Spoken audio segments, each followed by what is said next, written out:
श्री पुरुषोत्तम भगवान की जय। ओम नमो भगवते वासुदेवाय। आप सब पर भगवान विष्णु की कृपा सदैव बनी रहे। आज पुरुषोत्तम अधिक मास का 11वां अध्याय।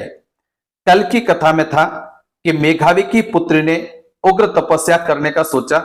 सूत जी बोले, इस तरह उसने महामुनि के वचन का निराधार किया और बहुत फल देने वाले लक्ष्मीपति और सावित्रीपति ब्रह्मा का पूजन त्याग कर केवल पार्वतीपति शंकर की आराधना करने का मन में निश्चय करने लगी।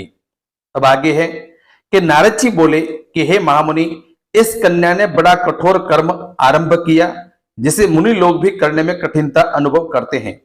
श्री नारायण जी बोले कि उस कल्याणी ने बड़ी कठिनता से होने वाला तप प्रारंभ किया तथा पंचमुखी शांत शिव भगवान महादेव का ध्यान करने लगी।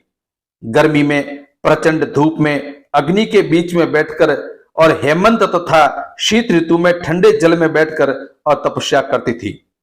उसका मुख जल में कमल के समान तथा सिर के बाल फैलकर सेवार मंजरी से घिरे जल में शोभायमान लगते थे। वह कन्या वर्षा ऋतु में खुले मैदान में वर्षा के जल को अपने शरीर पर लेती थी। भोजन के स्थान पर दोनों समय वह कोमलांगी केवल धुआं पीकर रह जाती थी। इस प्रकार के उग्र तप को सुनकर देवराज इंद्र चिंतित हुए। देवता जिसे कठिन समझते हैं एवं ऋषिगण जिसकी प्रशंसा करते थे, ऐसे उसे तप कर्म में 9000 वर्ष बीत गए। तब पार्वतीपति भगवान शिव उसकी तपस्या से प्रसन्न हुए और उसे वहां आकर और दर्शन दिया। तब दर्शन कर वह कन्या शीघ्र ही खड़ी हो गई। तपस्या और प्रसन्नता के कारण कृष्ण देह यानी मलिन देह हो गई थी और हष्टपुष्ट दिखने लगी।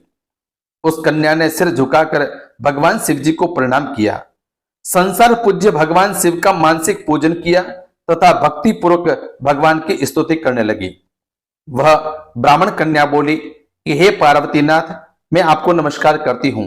हे प्रभु, जो आपकी चरण में आश्रय लेता है वह घोर संसार समुद्र में डूबा हुआ भी तथा प्रत्येक अंग से तापित एवं पीड़ित भी हो और काल रूपी सर्प की भयानक दृष्टाओं से द्वारा पीड़ित हो तब भी शरीर दुख से छूट जाता है। आपको मैं नमस्कार करती हूं। इस प्रकार मन तथा वाणी से उस तपस्वी ने महादेव जी की प्रार्थना की।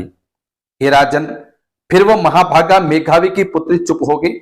भगवान श्री कृष्ण बोले कि उसकी प्रार्थना को सुनकर तथा उग्र तप से प्रसन्न हुए भगवान शिव प्रसन्न कमल सरीखे मुख से बोले। भगवान महादेव जी शिव जी बोले कि हे भद्रे, हे तपस्विनी, तुम दुखी मत हो। जो भी तुम्हारी मनोकामना हो वह हमसे मांग लो, मैं तुमसे प्रसन्न हूं। हे राजन, इसको सुनकर वह कुमारी आनंद में डूब गई और सदा शिव से बोली कि हे दीनानाथ, अगर आप प्रसन्न हैं तो मुझे पति दे, मुझे पति मिले, मुझे पति दीजिए और मुझे पति की कामना है और पति दीजिए। तब उस बाला से शिवजी ने बोले कि हे मुनि कौंडिन्य, हे मुनि कन्ये, तुमने मेरे सामने अपने मुख से 5 बार पति पति शब्द कहा है, इसलिए तेरे 5 पति होंगे और वे सूरवीर, धर्मों के ज्ञाता, साधु व सन्यासियों के समान रहने वाले, सत्य पराक्रमी, यज्ञकर्ता गुणों से प्रसिद्ध और प्राप्त इंद्रियों को वश में रखने वाले राजा होंगे। भगवान श्री कृष्ण बोले। श्री शिव जी का यह प्रिय वचन सुनकर वह कन्या झुककर चतुरता से बोली कि हे महादेव, हे सदाशिव, हे गिरिजाकांत, संसार में इस प्रकार मेरा उपवास न कराइए, क्योंकि प्रत्येक स्त्री का एक ही पति होता है। 5 पतियों वाली एक स्त्री कहीं देखी न सुनी है।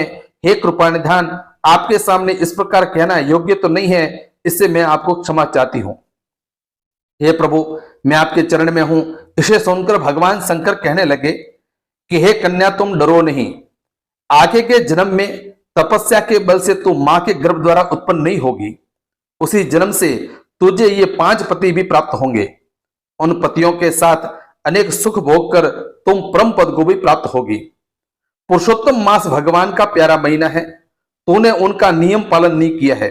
भगवान श्री कृष्ण ने अपना ऐश्वर्य इसे प्रदान करके उसे अपना बनाया है। ब्रह्मादि देवता, नारद तथा मैं जिसकी आज्ञा पालन करते हैं, उनकी आज्ञा भला कौन टाल सकता है। हे मूढ़े, तूने संसार पूज्य इस मास व्रत का पालन नहीं किया है। हे ब्राह्मण पुत्री, इसी काम तेरे 5 पति होंगे। इस प्रकार कहते हुए भगवान शिव अंतर्ध्यान हो गए।